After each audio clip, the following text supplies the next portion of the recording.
नमस्कार दोस्तों, मैं हूं डॉक्टर विवेक चोपड़ा और आज चर्चा करेंगे हम बुध ग्रह के गोचर की, जो कि सिंह राशि में होगा 30 अगस्त 2025 से लेकर लगभग 15 सितंबर 2025 तक। और मैं हमेशा से बताता आया हूं कि जब भी कोई ग्रह अपना राशि परिवर्तन करते हैं तो वो कुछ लगन वाले व्यक्तियों के लिए शुभ होते हैं, कुछ के लिए अशुभ होते हैं। आज का ये वीडियो इस बात पर आधारित है कि वो कौन से ऐसे लगन की राशियां हैं जहां पर बुध का ये सिंह राशि में गोचर अशुभ रहने वाला है। और अगर आपकी भी है जिज्ञासा इसी बात को जानने की, तो बने रहना मेरे साथ इसी वीडियो में अंत तक, क्योंकि इसके उपाय की चर्चा करेंगे और कैसे इससे बचा जा सकता है उसके बारे में भी हम आपको समझाने का प्रयास करेंगे। देखिए, सबसे पहले तो आप ये समझिए, ग्रह दो तरीके से काम करते हैं, एक जन्म के और दूसरा गोचर के। जन्म का ग्रह भी शुभ या अशुभ हो सकता है, गोचर का ग्रह भी शुभ या अशुभ हो सकता है। इस तरीके से 4 कॉम्बिनेशंस बनते हैं कि ग्रह जन्म का भी शुभ है, गोचर का भी शुभ है। बहुत अच्छी बात है। जन्म का शुभ है लेकिन गोचर में अशुभ है, परेशान होने की आवश्यकता नहीं है। केवल इतना है कि वो अपनी शुभता को कुछ समय के लिए पूर्ण रूप से नहीं दिखा पाएगा। ग्रह जन्म का तो अशुभ था लेकिन गोचर में शुभ हो गया है, बहुत प्रसन्न होने की आवश्यकता नहीं है। लेकिन हाँ, इतनी राहत जरूर है कि वो अपनी नेगेटिविटीज में कुछ कमी कर देगा। लेकिन अगर कोई ग्रह जन्म का भी अशुभ है और गोचर में भी अशुभ है, फिर ये बहुत बड़ी चेतावनी है, क्योंकि ये भयंकर लॉस कर सकता है और बहुत ज्यादा परेशान कर सकता है। लेकिन ये ग्रह, कोई भी ग्रह करेगा कब, ये भी एक क्वेश्चन है। कर भी पाएगा या नहीं कर पाएगा। देखिए, कोई भी एक ग्रह है, आज हम चर्चा बुध की कर रहे हैं, 2 मिनट के लिए उसे भूल के पूरा समझ लेते हैं। कोई भी ग्रह है वो अपने रिजल्ट्स कब देगा, वो केवल और केवल अपनी दशाओं में रिजल्ट्स देगा। कभी भी किसी ग्रह की महादशा चल रही है, अंतरदशा चल रही है, प्रत्यंतर दशा चल रही है, सूक्ष्म दशा चल रही है, ऐसे में ग्रह जो है वो अपना फल देने में सक्षम होते हैं। लेकिन अगर उस अवधि में उस ग्रह की दशाएं ही नहीं आई तो उसका अच्छा और बुरा आप नहीं भोग पाएंगे। ये बात आप निश्चित रूप से याद कर लें। यह पहला लॉजिक था। दूसरी बात आपको जो समझानी है वो ये है कि ये बहुत छोटे समय के लिए गोचर करेंगे। तो 30 अगस्त से लेके 15 सितंबर तक अगर हम देखें तो मात्र 16-17 दिन की अवधि होगी। इसमें अगर जिन राशियों का अभी मैं नाम लूंगा और बताऊंगा कि उनके लिए ये ग्रह अशुभ होगा, बहुत ज्यादा चिंता करने की आवश्यकता नहीं है। लेकिन हाँ, अगर वो जन्म के भी अशुभ हैं और उनकी दशाएं भी चल रही हैं, फिर तो ये 17 दिन में भी बहुत बड़ी अनहोनी हो सकती है। देखिए, मैं आपको एक बात ये बताऊंगा कि मैं हर वीडियो में यही क्यों डिस्कस करता हूं कि कौन सा ग्रह इस पीरियड में शुभ होगा, कौन सा अशुभ होगा। मैं और लोगों की तरह प्रेडिक्शंस में क्यों नहीं जाता। समझने वाली बात यह है कि प्रेडिक्शंस कभी भी किसी भी एक राशि वाले व्यक्ति के लिए पॉसिबल ही नहीं है। प्रेडिक्शन के लिए केवल एक ही माध्यम है और वो है कस्टमाइज्ड कंसल्टेशन, उस व्यक्ति का पर्सनलाइज्ड हॉरोस्कोप देख के। क्योंकि लगभग 825 करोड़ लोग इस पूरे के पूरे विश्व में हैं।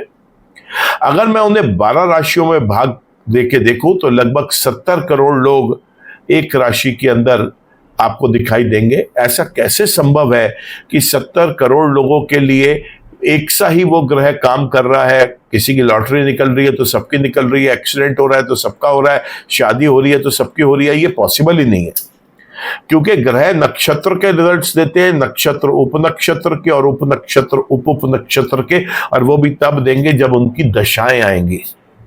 ये बात आप हमेशा याद रखें कि अगर किसी ग्रह की पीड़ा आपको ऐसे चैनल के प्रोग्राम्स में, चाहे वो मेरा ही चैनल हो या किसी और का चैनल हो, वहां पे दिखाई दे रही है कि ये ग्रह क्रूर अवस्था में आ सकता है, तो आप सबसे पहले तो अपना कुंडली का विश्लेषण आपके पास होना चाहिए, जिसमें ये पता होना चाहिए वो ग्रह जन्म का आपका शुभ है या अशुभ है। अगर वो जन्म का शुभ है तो फिर चाहे गोचर में वो अच्छा है या बुरा है, वो आपको नुकसान नहीं देगा, ये बात आप मान के चलें। और अगर वो जन्म का अशुभ है और गोचर में फिर वो कितना ही अच्छा हो जाए बुरा हो जाए, वो आपको कभी भी शुभ रिजल्ट नहीं देगा, ये भी याद रखें आप। दोनों ही कंडीशन को याद रखें। जन्म के ग्रहों की बहुत बड़ा महत्व होता है, जीवन में चीजें उन्हीं के अनुसार ही होती हैं, लेकिन होंगी कब? जब जब जिस जिस ग्रह की दशाएं चल रही होंगी उनके अनुसार होंगी। ये बहुत इंपॉर्टेंट चीज है। दूसरा मैं आपको ये बताना चाहूंगा, इस वीडियो को बहुत लंबा नहीं करूंगा क्योंकि वो फिर बहुत ज़्यादा टाइम कंज्यूमिंग हो जाता है, लोग जो देख रहे होते हैं उनके लिए भी और हमारे लिए भी। सबसे बड़ी चीज़ ये है कि हमने यहाँ पर डिस्क्रिप्शन में सारे के सारे लिंक्स आपको शेयर किए हैं। मैं केवल आपको ये बताऊंगा कि इस लगन वाले व्यक्ति के किस भाव में सूर्य गोचर होते हुए अशुभ रिजल्ट्स देंगे।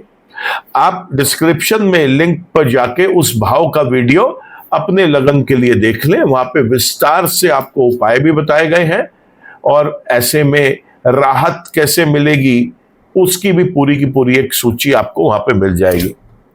चलिए जानते हैं कि 12 लग्नों में से कौन कौन से लगन वाले व्यक्ति ऐसे हैं जिनको बुध ग्रह का सिंह राशि में गोचर होते हुए अशुभ रिजल्ट्स मिलने हैं। देखिए, जो मैं देख पा रहा हूं, सबसे पहला लगन है वो है कर्क लगन।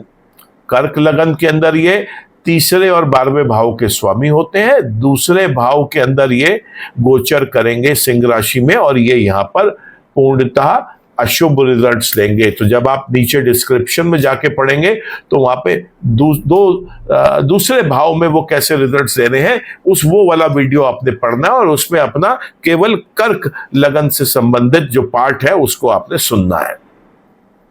बात करते हैं अगले लगन की, तो ये है वृश्चिक लगन। वृश्चिक लगन में ज्यादातर देखा गया है कि बुध टोटल नेगेटिव ही रहते हैं और इसमें जब ये सिंह राशि में गोचर करेंगे कुंडली के 10वें भाव में और स्वयं ये कुंडली के 8वें और 11वें भाव के स्वामी हैं, ये बेहद अशुभ रिजल्ट्स देने में सक्षम है यहाँ पर।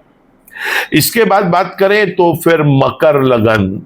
जी हाँ, मकर लगन के अंदर भी बुध ग्रह शुभ रिजल्ट्स देने में सामर्थ्य नहीं रखते। यहां पर ये 6ठे भाव के और कुंडली के 9वें भाव के स्वामी हैं। अष्टम भाव में ये गोचर करेंगे 8वें घर के अंदर और यहां पर बेहद अशुभ रिजल्ट्स देंगे। इसके बाद बात करते हैं तो फिर ये कुंभ राशि का जिनका लग्न है उनके लिए भी बुध का जो ये गोचर है ये बेहद अशुभ रहेगा। बुध इनके 7वें भाव में गोचर करेंगे, तीसरे और 8वें भाव के स्वामी हैं। यहां पर भी इनके बेहद अशुभ रिजल्ट्स मिलेंगे। और इसके बाद अगर हम बात करें तो वो आखिरी लगन है मीन लगन। मीन लगन बड़ा इंपॉर्टेंट लगन है बुध का, क्योंकि यहां 2 केंद्रों के स्वामी है, 4थे और 7वें भाव के स्वामी हैं और कुंडली के 6ठे भाव में सिंह राशि में गोचर करते हुए बेहद अशुभ रिजल्ट्स देंगे। तो आप में से अगर किसी की भी बुध ग्रह की महादशा, अंतरदशा, प्रत्यंतर दशा या सूक्ष्म दशाएं चल रही हैं तो आपके लिए चेतावनी है, इमीडिएटली आप किसी एक अच्छे ज्योतिषाचार्य के पास जाकर अपनी जन्म कुंडली का सही विश्लेषण करवाएं और जानें कि वो क्या सरल उपाय हैं जिनसे बुध की नेगेटिविटी से बचा जा सकता है। मैं उम्मीद करता हूं कि आपको ये वीडियो पसंद आया है। वीडियो अगर पसंद आया है तो प्लीज आप इसको लाइक करें, कमेंट करें, ज्यादा से ज्यादा लोगों के साथ शेयर करें।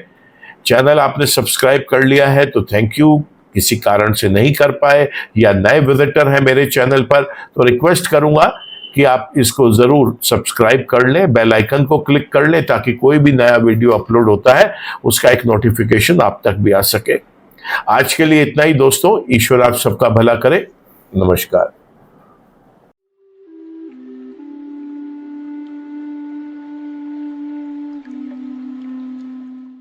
जीवन की सभी प्रकार की व्यक्तिगत, पारिवारिक और व्यावसायिक समस्याओं के समाधान के लिए तुरंत संपर्क करें। डॉक्टर विवेक चोपड़ा, पीएचडी, गोल्ड मेडलिस्ट, विश्व विख्यात ज्योतिषाचार्य एवं वास्तु एक्सपर्ट। कॉल अथवा व्हाट्सएप करें 9311131069 9212431069।